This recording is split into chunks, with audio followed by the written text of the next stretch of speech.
Okay, guys, I have Crystal with me. We'll start with Kent and then we'll go with Jace. Hey, Crystal. You just talk about what you feel that you guys needed most work on in these days between games. I know that your defense took a big jump at the end of the game Sunday, but where did you think that most of the work needed to be done? Just making sure our offenses ran smoothly and then reinforcing what we were able to do in that game against Connecticut defensively, making sure we're covering up in the paint, limiting paint points for our opponents, and then when we go down on the offensive end, make sure we're getting good, easy looks. What do you think kicked in defensively after the first quarter on Sunday? Knowing that the easy points come in the paint, they have three big bodies down there, and we didn't want to give up those points because that's where most of their offense is relied on. Thank you. Go ahead. Hey, Crystal, I know we talked before the season about making adjustments from year one to year two. Like, how does year two felt different so far? And obviously, you're not playing in a bubble now. You're going to different cities and traveling. Like, how in general has year two compared to year one here in this small sample size? I'll say that travel is different. I didn't think it would be that bad because we traveled in college, but it's definitely different. Make sure to take care of your bodies, finding what food is going to help you be prepared the next day for a game and playing those heavy minutes. So I'd definitely say the travel right now. But then you guys, obviously you win one, but obviously you plan to win, a lot more this year. But how do you handle, I'm sure there's a relief that comes with finally getting that first victory, but also continuing to push forward to make sure that this becomes more of a trend than an anomaly? Absolutely. We want to find what made us successful in that game. And down the stretch, our defense is what held us together. And if you play defense, you're going to win games. Your shots will start to fall. And that's what we saw in the fourth quarter and overtime. So that's what we're going to have to focus on moving forward. Thanks, Crystal. Okay, guys, we have any other questions for Crystal? If so, raise your hand. All right. Thank you, Crystal. Thanks, Crystal. Yep. All right, guys, I'll be back with Coach in a few.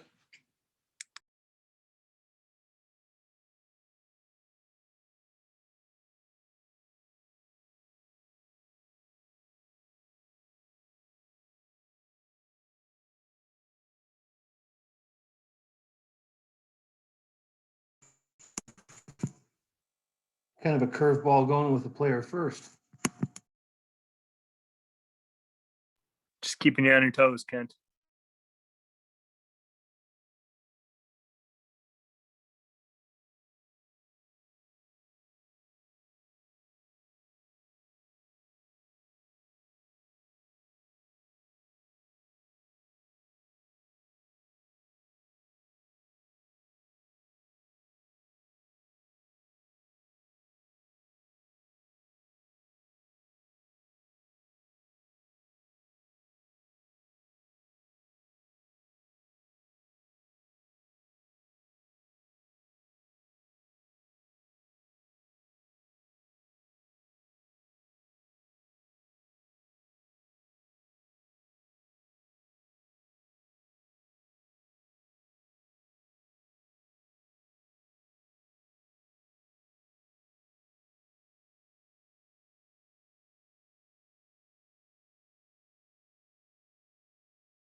Okay, guys, I have Coach coming in. Let's adjust yours a little bit. Crystal's a little bit. All right, we will start with Kent and then go with Jason. If you have a question, go ahead and raise your hand. Kent, go ahead. Hello, Coach. So you had a few days here to kind of work on things. Did you focus mainly on one or the other end of the floor? I mean, your defense played so well on Sunday. Did you feel like you could maybe work on the offense a little bit more? I mean, where did you kind of spend your time? I like that. Yesterday, we did spend our time actually introducing ourselves to our playbook because it was so interesting what we were doing on the court. So that sort of spoke to us that, we probably needed to really hone in when we sent a revised playbook to them, kind of going, okay, this is what we think we're currently good at or can be good at. And let's lock in on that. So that was the bulk of yesterday. And, yesterday that was all we did was go through plays. And then today a more full schematic practice on both ends of the floor. But again, a continuation offensively of what we built yesterday. What will you do tomorrow? We start to really lock in on our opponent. So what they're running, what they're good at, what do we want to do? What ways we can attack offensively. The same thing every team does day before a game. Cheryl, you talked a lot about effort in the past and disappointment with it, and then like how it was better Sunday. I'm wondering, like, do you think maybe like as this team gets more connected that the effort can also look better? Because maybe if you're not sure what you're doing, hesitancy sometimes looks like a lack of effort too. Like, can connectiveness help along that as well? Because it's easier to go 100% when you know where you're headed to. Yeah, and I'm pretty good about recognizing the difference between the paralysis by analysis situations that occur sometimes for maybe a new player who's trying to figure their teammates out. But, we talked a lot about this in training camp that, you avoid those situations when you communicate. And so, it gets, it's mind boggling how something so easy can be so absent from possessions, especially as you're trying to learn, a new group and in some cases, a new team entirely, new coaches, new lingo. Well, the way you work through that, and that's why I always use Natalie as an example, is to talk during a possession. She points, she uses head nods, eye contact and verbal. And so when you're playing with Natalie, very rarely do you see those moments where it looks like confusion and I don't know what to do, so I'm not doing anything. Now, that's not anywhere near the same as a lack of effort that we were given defensively, in particular the game at Seattle. That had nothing to do with, hey, I'm not quite sure about this, that, and the other. That was very kind of you to consider that's possible. But that was just a flat out, lack of, it's not a group that doesn't engage or doesn't want to do well. I don't do well with players that don't play hard. So if there's a reputation of not playing hard, they would not be here. I think it was more a matter of they think that they were doing certain things. And then when they saw the video, there was recognition that they're not. I have had to coach effort in camp this year, and it was never an issue. And we largely have, the same players from last year with a couple of additions. And so I think it's just pointing it out, use of video, and just kind of keep hammering with it because you just can't be successful without, every coach will tell you that when you play hard, great things happen to you. And there's no excuse for why we wouldn't do that. Yeah, I was just really kind of looking for answers for it because like you said, like these are players who have never had that before or haven't had that reputation at all. I guess just that's the question I've had to answer the most is, why, was something that came so naturally easy for us last year to, because it's worth points in a game, your connectivity and your passion and how hard you're playing. And it's, a lot of instances, people kind of look at our roster, look at others, and they kind of go, well, Minnesota doesn't have the talent to beat people. Why are they winning? Well, because we play hard and we play passionately and we play connected. So it's been a little bit more of a struggle this year. And I can't necessarily put my finger on it. We're going to continue because it's just not going to be how I'm going to spend the season. And so I think they don't want to spend the season that way either. And so I think that's what you saw in our last game. And hopefully it's something that, was not just something we did one time because we were desperate to win a game. It's got to become our identity. Is that a big part of it moving forward here that like making it the identity comes with doing it 2 times in a row, 3 times in a row versus like one and done kind of thing? Absolutely. Because every team can do it every once in a while. No, it's got to be consistent for sure. Leo, go ahead. Hey, Coach. I want to get your thoughts, if you can share with us, about the guard rotation moving forward. I mean, obviously, Leja played, quite a bit for her debut, and there's been, discussions or talk around, out there about Rachel Bannum's role, moving forward, since she didn't see the floor that much. And so, can you share, your thoughts on that moving forward? On Rachel specifically, or a guard rotation? Just a guard rotation in general, between Crystal and Rachel. I think that obviously Leja gave us a different look. Crystal has just had a terrific practice for us, finding sort of the sweet spots for our guards. Obviously K-Mac is kind of doing her thing, probably playing too many minutes. I wouldn't mind getting that down a little bit, but that comes with feeling a greater level of confidence in where Bannum is at as a 2. We've kind of said to her, okay, you're going to be a backup 1 as we go into the year. And now we're thinking, when you have Leja, that, Rachel can spend more time behind K-Mac. And some of that will come with confidence about how they're playing as they work through, maybe the early season, I don't know, a slump is the right word, but just not playing as well as maybe as a group. When I think of that, I think of Crystal, I think of Rachel, even BC early on, but I think BC's got it going on now. We just kind of got to get those guys, Crystal and Rachel, to kind of play through wherever they're at. And I've seen probably Crystal break through maybe a little quicker than Rachel. And I think when that happens, then you can use them more fully, as our plan was. Any last questions for Coach? Hey, Cheryl, before the season started, you talked about 24 minutes being like a sweet spot for Sil, and obviously it's been more than that most of the games. Has that been a product of like, you like where Sil's at physically, or has that been like, we need to win some games? I'd like to retract the statement that I made about 24 minutes. It's Okay. silly. I really started thinking about it. And it's really hearing interviews from other players that are much older than Sil. Players want to play. This Sil has never come to me and asked me, can I play less minutes?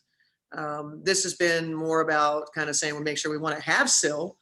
We don't want to run her into the ground and then we get to the playoffs and we're not able to have her. So I think there's got to be a balance. There's probably other places where I can do better that maybe isn't the game, that gives her, some time off of her feet. But I think, our job is to win games.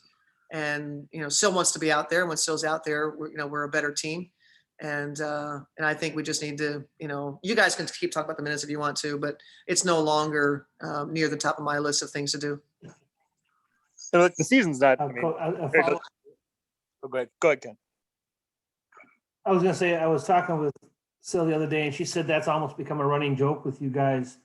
That every year we're gonna do this, and then you look at the stats at the end of the year. She says she just laughs. It's like an in joke with you guys. Yeah, and it's not the first player. I think we've had other players that we say we try, and plus they get mad. Brunson, when we tried to tell her what we're gonna try to manage her, they get mad when they come out of the game. These competitors, some of the all-time greats, they don't want to come. They don't want to come out of the game. Sue Bird, Brianna Stewart talking about Sue Bird's minutes. She wants to be on the floor and they want her on the floor. So, that's one of those things. I guess that's just what people do externally, is talk about that and managing minutes and work, the workload and all that. And I get it, load management that you see in the NBA. And maybe it just feels different because we're only at just over 30 games. But for us, I know I went into that last game going, it's like a playoff game. And, by whatever means necessary to win the game, if that meant 40 minutes, then that's what that Sil was going to play. We were going to win the game. That was going to be our mindset. That was, we shortened the bench, and that's how we approached it. And there'll be other times that's going to be the case. But I do, I do care about Sil's overall health. And so, occasionally it's on our mind, did I leave her out there too long? Could I have subbed? In those moments I want to do better, because I do like what Natalie gave us in that game as well. But anyway, yeah, I think that's, 24 was, I don't know if I had, I don't know where I would have gotten 24 from. That's just silly. 28, Yeah. 25, maybe occasionally, but she's just not going to be a player that we're going to get that low. It helps too, like, on Sunday when you have that many days off too, like it's not condensed like last year where it was game off day. I mean, that has to make a difference. It does. Yeah. Yeah. And I think as we hit this next stretch of playing more games and less practices, we can do some things there. I needed everybody in practice. And I think that you probably had, a couple people that wouldn't have minded a little bit more time off. But we just, I don't think we can afford that right now. We have to, all the days that we get together, so you don't have to grind on them. Like yesterday, we didn't grind on them. We only here for an hour, just going through plays, spending the time together. You could always do something of value without overdoing it physically. And that was been our mindset, but we needed the time together. And now as we get ready to, not have as much practice time, there'll be, times for them to, get up for the game and then, rest. If you need to sit out a shoot around, okay. Just get ready for games, which is what we did in the bubble. All right, guys, any last questions? All right, thanks, Coach. Thank you. Yep. Thanks, Cheryl. All right, guys, we will get this link out to you. Appreciate you guys all for coming. Have a nice night. Thank you, you too. Bye.